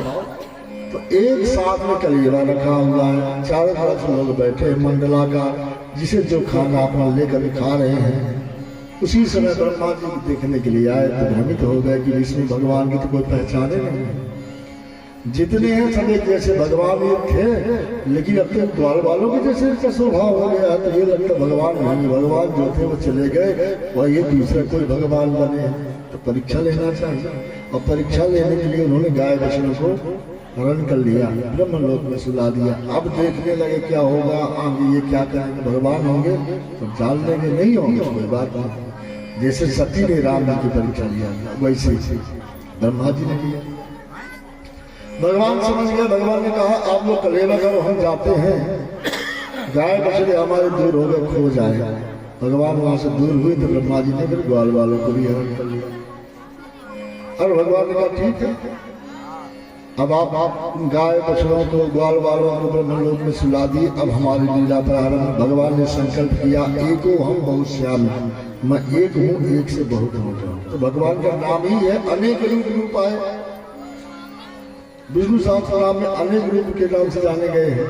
तो भगवान अपने शरीर से उतने ही ग्वाल बाल, उतने गाय बछड़े सब पैदा कर दिया। तो भगवान गाय भी बने, बछड़े भी बने, भगवान ग्वाल भी बने, उनके रूप रंग भी बने, उनकी लाठी कमरिया भी भगवान बने, उनका चाल चलन स्वभाव भी भगवान बने, सब भगवान बन जाते हैं। और एक साल तक ये क्रम चलता रहा। एक साल का मतलब हुआ कि ब्रह्मा जी के यहाँ का एक दिन और यहाँ का एक वर्ष। ब्रह्मा जी तो अपने नियम के अनुसार दूसरे दिन आए, देखने के लिए आए, 1 साल हो गया आए, तो वही लीला उसी क्रम से सब चल रहे। तब ब्रह्मा जी को पता चला कि तो हमने गलती की है, भगवान की परीक्षा लिया, आज क्षमा मांगे। भगवान ने क्षमा कर दिया, क्योंकि भगवान का काम है, कितना भी कोई अपराध करे और आकर के यदि क्षमा मांगे तो भगवान उसको क्षमा कर दिया। तब तो भगवान ने रावण के लिए भी कई बार सूचना दिया, हनुमान जी के माध्यम से कुछ कहा जो भी सीख मिली, लेकिन अंतिम में वह पहुंच करके भी अंगद को भेज के समझा दो, अभी भी समझा दो कि जानकी जी को वापस करते हम नहीं लड़ना चाहते। तो भगवान की तो ये करना है, इसमें मैं दया दिया। लेकिन रावण ने अर्थ क्या लगाया कि डर के कारण ये समझौता चाहते, उनके बस का नहीं है युद्ध करना। ऐसे रावण का मतलब अभिमान। हम लोगों के लिए भगवान कितने बार शिक्षा देते हैं, कितने बार माध्यम बनाते हैं, लेकिन हमारे अंदर बैठा हुआ जो अभिमान रूपी रावण है वो भगवान की आवाज को कहाँ सुनने देता है, उन सदगतियों की बात को कहाँ उतरने देता है। तो अभिमान के कारण, भ्रम के कारण हम भवजाल में फंस जाते हैं, भगवान की लीलाओं को समझ नहीं पाते, इसलिए फिर नाना योनि समुत्पन्ना पश्चत्ते पाप कर्म, नाना प्रकार की योनि में जन्म लेना पड़ता है, नाना प्रकार के पाप कर्मों में फंसना पड़ता है। ब्रह्मा जी ने क्षमा मांगा, भगवान ने क्षमा कर दिया, ब्रह्मा जी वहां से चले गए, जो बकाए बछड़ों को वापस कर दिया। धीरे धीरे करके समय बीता, भगवान की 5 वर्ष की अवस्था पूरी हो गई, अब 6वें वर्ष में चलने लगे। 6वां वर्ष पौगंड अवस्था का होता है, तो 6वें महीने में भगवान ने कहा बाबा नंद से कि अब हम तो 6 साल के हो गए, बड़े हो गए, तो बछड़े भर नहीं चलाएंगे, अब गाय चलाएंगे। नंद बाबा गर्गाचार्य जी से मुहूर्त निकलवाए, कार्तिक शुक्ल पक्ष अष्टमी को मुहूर्त निकला, उस दिन से कन्हैया गाय चराए। तो कन्हैया ने सबसे पहले गो पूजन किया है, गाय का पूजन करके तब गाय चराना शुरू किया। जब बछड़ा चराए तो बरसपाल नाम हुआ, और जो गाय चराना शुरू किया तो भगवान का नाम गोपाल हो गया। बोले गोपाल भगवान जय। ततस्य पौगण्ड मयासित उपजे बभूव दुस्तौ पशुपाल सम्मतौ गाश्चार्यन्तौ सखी समं पदै वृन्दावनं पूर्णमतीव जगतु। वृंदावन में भगवान उस पौगंड अवस्था में गोचारण करने लगे, और गोचारण करते हुए एक दीर्घासुर रहता था ताड़वन। तो ग्वाल वालों ने कहा कि ये सुंदर वन है, लेकिन यहाँ एक गधे के रूप में असुर रहता है, तो इसके डर के कारण हम लोग जा नहीं पाते। कन्हैया ने कहा अच्छा वो चलते हैं, हमारे साथ में दाऊ भैया हैं, इनके रहते कोई डरने की बात नहीं है, यदि दीर्घासुर है भी तो हमारे साथ दाऊ भैया है, उसको संभाल लेंगे। गए वहाँ, और जैसे ताड़वन में प्रवेश करते हैं तो वैसे ही भगवान जाकर के एक वृक्ष को हिलाया, आहट की आवाज हुई, जैसे आवाज हुई दीर्घासुर आया। भगवान ने बलराम जी को आया कि आप संभालो। वो बड़े क्रोध में आकर दुलत्ती मारता, उछल करके पादप प्रहार करता है। बलराम जी आगे बढ़कर उसके पैर को पकड़ लिया और पकड़ करके घुमाया, और घुमा करके एक वृक्ष में धड़ाम से मार दिया। एक वृक्ष से दूसरा, दूसरे से तीसरा, तीसरे से चौथा, कई वृक्ष टूट गए, और उसी क्रम में दीर्घासुर का वध हो गया। तब से ताड़वन शुद्ध हो गया, भय मुक्त हो गया, गाय बढ़िया घास चरती हैं, ग्वाल बाल बढ़िया फल खाते हैं। भगवान इसके बाद ताड़वन में नृत्य तो गाय का तो अपनी बल तो युद्ध तो लिखा, नाना प्रकार के खेल के माध्यम से ग्वाल वालों का मनोरंजन करते हैं। अब लौट करके जब शाम को आए घर में, तो सबने बड़ी बड़ाई की अपने अपने घर में कि आज में बड़े असुर को मारने के लिए दाऊ भैया ने अपने शक्ति का प्रयोग किया। लेकिन कन्हैया मजाक किया, आए भैया से कहा, अरे भैया आज दाऊ भैया बहुत बड़ा काम करके आए हैं। भैया ने कहा कौन सा काम किया? बोले बहुत बड़ा काम किए हैं, एक गधा मार के आए हैं। अब गधा मारने के बाद तो मजाक उपहास हो गया, बलराम जी नाराज हो गए। बताओ इतने बड़े दीर्घासुर को मैंने वध किया, किसी के बस का था नहीं, और ये कहता है कि गधा मार के आए, जाओ तुम्हारे साथ आज सब नहीं जाए, तुम हमारा उपहास करते हो। कन्हैया ने कहा हमारा सब देखा हुआ है, चले जाएंगे, अपना जाओ। दूसरे दिन बलराम जी नहीं गए, कन्हैया ग्वाल बालों के साथ गए। तब कहाँ गए कन्हैया? यमुना के तट में काली गए। भगवान ने लीला इसलिए किए, बलराम जी को नाराज किए कि दूसरे दिन कालिया नाग को दंड देना। भगवान को लगा कि यदि बलराम जी रहेंगे साथ में, बलराम जी शेष के अवतार है, सर्प के अवतार है, और कालिया नाग को भी दंड देना है, और सर्प के साथ युद्ध करे, कहीं बलराम जी अपने आप को भूल करके शेष मान ले तो अपने परिवार वालों की तरफ से कहीं सहयोग न देने लगे। इसलिए भगवान ने नाराज करके उसको अलग कर दिया था। विलोकदोषितां कृष्णां कृष्णं कृष्णाहिनादिभो तस्यादिशुद्धमलिच्छं सर्वं तमुदवास। यहाँ पर काले काले कृष्ण के रूप में भगवान ने सुखदेव जी भगवान के बारे में बताया। काले कन्हैया ने, सुखदेव जी कहते काले कन्हैया, ऐसा नहीं कहा कि भगवान ने काले कन्हैया, काली यमुना जी के जल में काले नाग को देखा, 3 बार काला काला। तो विलोक दूषिताम कृष्णाम कृष्णम कृष्णाहिनादि, 3 कृष्ण हो गए, 3 काले। उस सर्प को दंड देने के लिए भगवान ने चाहा तो श्री रामा नाम का सखा था, वो बड़ा मन लगा था, उससे गेंद बनवाए, गेंद खेलने का बहाना किया। और खेल खेल में भगवान ने काली दही में गेंद फेंक दिया। तो उस समय श्री रामा हट करने लगा कि मेरी गेंद तुमने जल में फेंका है, जान के फेंक जाओ, तुम ही लेने जाओ। अन्य सखाओं ने कहा कि काली दही में कालिया नाग रहता है, वहाँ मत भेजो, बड़ा जहरीला है। वहाँ तो आसपास वृक्ष भी नहीं बसते, केवल कदम का पेड़ वहाँ हरा भरा था, क्योंकि माता को दासी पना से मुक्ति के लिए गरुड़ जी देवलोक से अमृत लेके आए थे। इस कदम के वृक्ष में कुछ समय तक के लिए बैठे थे, तो अमृत कलश रखे थे, एक बूंद अमृत की कदम के वृक्ष में पड़ गई थी, तो ये कदम का वृक्ष अमर हो गया था। उसके अलावा कोई वृक्ष नहीं बसते थे, कोई पशु पक्षी धोखे से भी जल का स्पर्श करते थे, जल जाते थे। तो सबने मना किया, लेकिन श्री रामा ने हट किया, नहीं जाएगा, यही गेंद लेके आ जाए। तो भगवान कदम के पेड़ में चढ़े, वहां से छलांग लगा करके पहुंच गए। कालिया नाग शयन कर रहे थे, उनकी पत्नियों ने देखा, बड़ा आश्चर्य लगा कि पहली बार कोई जीवित व्यक्ति हाथ थकाया, हाथ जोड़ लिया कि लाला तुम चले जाओ, नहीं हमारे पतिदेव जगेंगे, बड़े जहरीले हैं, तुमको जीवित नहीं छोड़ेंगे। भगवान ने कहा तो आ गए हैं, तो इसको जगा के ही जाएंगे। भगवान वही कुशल शब्द शुरू कर दिए, तो इसकी जिंदगी देखा, मेरे यहाँ पर कोई जीवित व्यक्ति आया, ये बड़ा शक्तिशाली युद्ध करके लगे। दोनों में जब युद्ध होता है, भगवान छलांग लगा करके मातम में चढ़ गए, कुछ पकड़ लिया और तांडव नृत्य शुरू कर दिया। तांडव गति मुंडन पर गति मुंडन पर नाचति गिरधारी,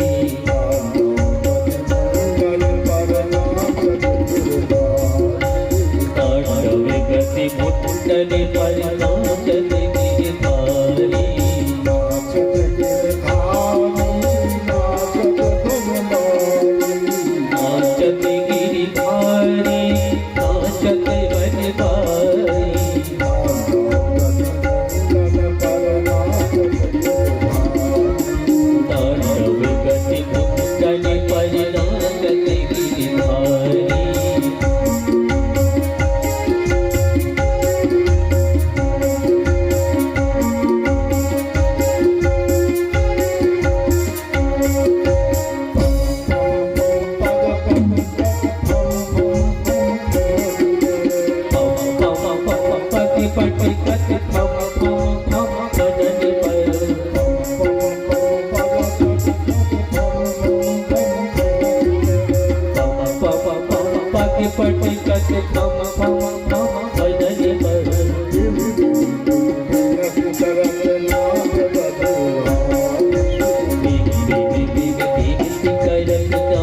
किन किन हो न जाने चम चम चम चारा पारा जब जब जब चरण करत निर्भय भयहारी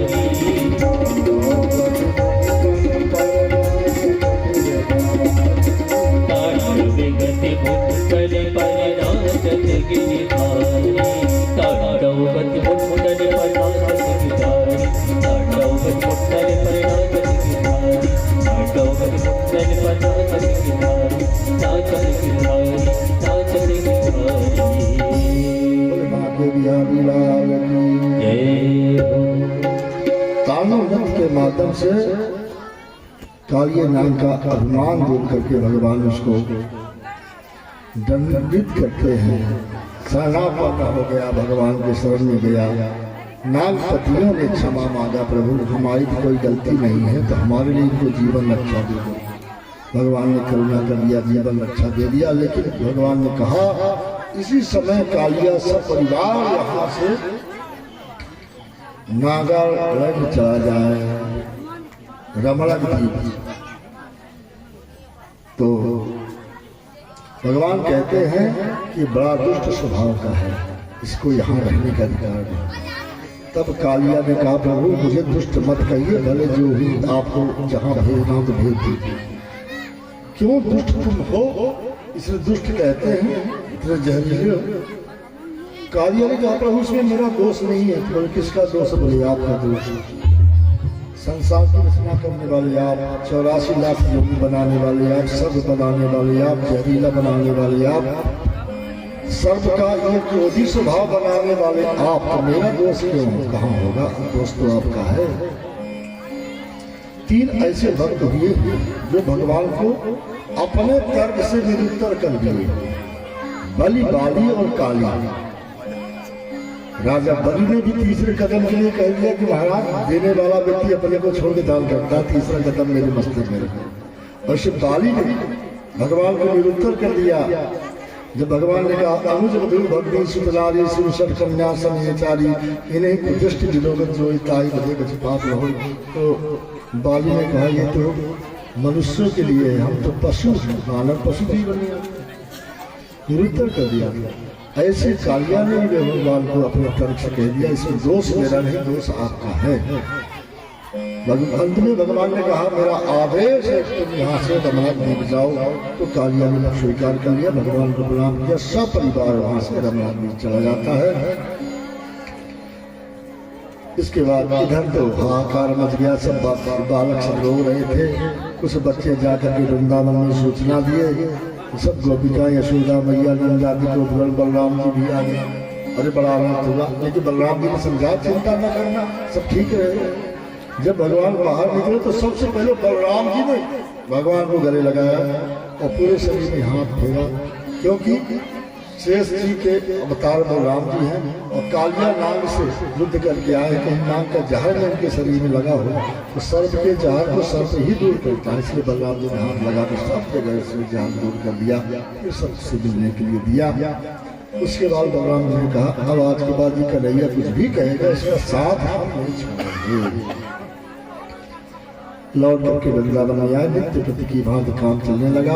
और एक दिन वृंदावन में भगवान गाय चराते हुए गए तो दावाग्नि पैदा हो गई थी, और जैसे दावाग्नि पैदा हुई सब घबराए तो भगवान ने कहा आंख बंद कर लो। आंख बंद की भगवान ने अग्नि का पान कर लिया था। इधर गोपिकाओं ने सुंदर गीत बना लिया, वेणु गीत, क्योंकि भगवान चले जाते हैं सारा दिन वन में रहते हैं, तो उनके वियोग में जो भगवान ने लीलाएं की है उन सब लीलाओं का गीत बना करके वेणु गीत के नाम से गान करती रहती है। भगवान की मुक्ति पथ की लीला चलती रही। भगवान के 6वें वर्ष में ही अगहन के महीने में एक दिन देवियों ने गोपिकाओं ने विचार किया कि ऐसे तो भगवान लगता है बहुत दिन बाद मिलेंगे कि नहीं मिलेगी, हमें कुछ करना चाहिए। एक महीने का अनुष्ठान किया, काली यमुना में स्नान करके कात्यायनी देवी के पूजन का, जिसमें सुबह जाती स्नान करती हैं, फिर आकर कात्यायनी देवी के पूजन करती हैं और एक मंत्र का जाप करती हैं, कात्यायनी महामाये महायोगी नधीश्वरी नंद गोप सुतम देवी प्रतिम्ने गोपे नमः। इस मंत्र का जाप करती हैं। एक महीने का व्रत था। पूर्णिमा के दिन पूरा होना था, उसी से भगवान गए हैं। उन गोपिकाओं के जो वस्त्र थे उनको लेके कदम में चढ़ गए। और वो वस्त्र क्या है? बसंत। वस्त्र को कहते हैं बसंत। बसंत किसके हैं? वासना के। गोपिकाएं कौन है? जीव है। जीव भगवान को प्राप्त करने के लिए उपासना करता है, लेकिन उपासना में जब तक बसंत रूपी वासना जीव के साथ में है तब तक उपासना नहीं हो पाती। और उपासना न होने के कारण भगवान को मिलने में विलंब होता है। तो भगवान ने बसंत रूपी वासना का हरण करके उन ब्रजबालाओं को, गोपिकाओं को, उन जीवों को विशुद्ध कर दिया और विशुद्ध करके उपासना में लगा दिया। और उनको शुद्ध करके नियम में लगा कर भगवान ने कह दिया, समय की प्रतीक्षा करो, जब आपकी उपासना सिद्ध हो जाएगी तो हम आप सबको अंगीकार करेंगे। इस क्रम से भगवान ने उनको वचन दिया है। धीरे धीरे समय बीत गया।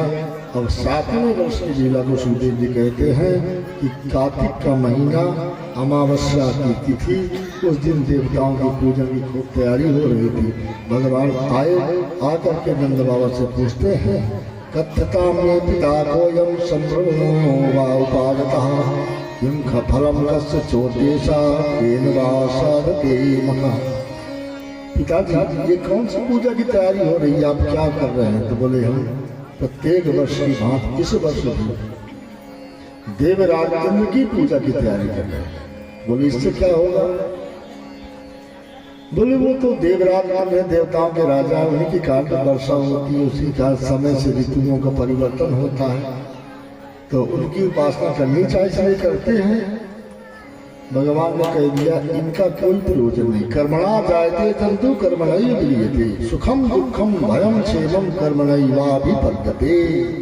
सुख दुख भय कल्याण ये कर्म के अधीन है, सब कर्म में बंधे हुए हैं, इनका कोई प्रयोजन नहीं है। इंद्र की पूजा नहीं होगी, पूजा करना तो गिरिराज की पूजा, गोवर्धन की पूजा करें। अब सब आश्चर्य, क्या करें? कन्हैया मना कर रहे हैं, परंपरा हमारी इंद्र की पूजा की थी। अब समझ में नहीं आया कि सभा किया गया, सब बैठे, सबसे पूछा गया, कोई कहते कन्हैया की बात मानो, कोई कहते भैया अपनी परंपरा तो नहीं छूटना चाहिए। शाम हो गई, निर्णय नहीं हुआ। अंतिम में नंद बाबा ने घोषणा कर दिया कि जो कन्हैया कहेगा वही होगा, अब हम इंद्र की पूजा नहीं करेंगे। तो उस दिन तो शाम हो गई थी। अगले दिन प्रतिपदा के दिन पुनः पूजा की तैयारी होती है। सबको लेके भगवान पहुंचे हैं। तो एक रूप में भगवान सबके साथ गिरिराज की ओर गए हैं और दूसरे रूप में भगवान गिरिराज से प्रत्यक्ष मूर्तिमान होकर उतरते हुए दिखाई देते हैं। सबको दिखाया, देखो हमारा देवता प्रत्यक्ष आ रहा है पूजा कराने के लिए।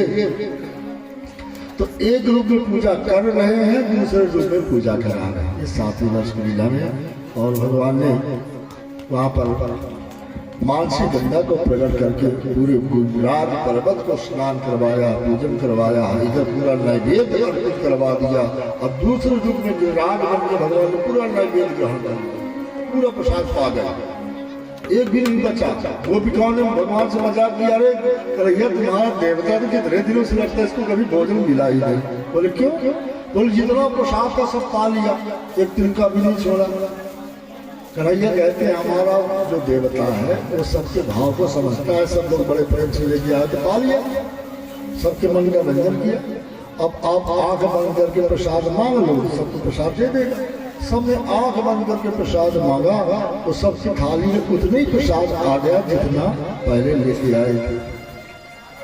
अरे लाला ये तो सब आ गया था, कैसे तो प्रसाद आ गया? बोले बस यही तो भगवान की कृपा है, जब हम भोग लगाते हैं तो भगवान पूरा प्रसाद पा लेते हैं और फिर हमारे लिए उतना ही प्रसाद उसी प्रकार से भगवान लौटा देते हैं। ये परंपरा है, इसलिए भगवान का प्रसाद नित्य प्रति लगाना चाहिए। तुलसी दल छोड़कर भगवान को जल घुमा करके भोग लगाना चाहिए। प्रसाद हो जाता है और प्रसाद कल्याणकारी होता है। प्रसादे सर्व दुखानां, प्रसाद से सारे दुखों का निवारण हो जाता है। प्रसाद से खूब प्रसन्नता, प्रसाद मिल जाता तो अपने आप प्रसन्नता छा जाती। इंद्र का अपमान हुआ। इंद्र सामर्थक मेघों के माध्यम से मूसलाधार वर्षा शुरू की है। भगवान ने कहा घबराओ नहीं, जिस देवता की पूजा की है वही हमारी रक्षा करेगा। सबको ले जाकर भगवान ने गिरिराज को छत्रवत धारण कर लिया था। 7 दिन तक वर्षा होती है, भगवान 7 दिन तक गिरिराज को धारण किए रहे, सबकी रक्षा किए।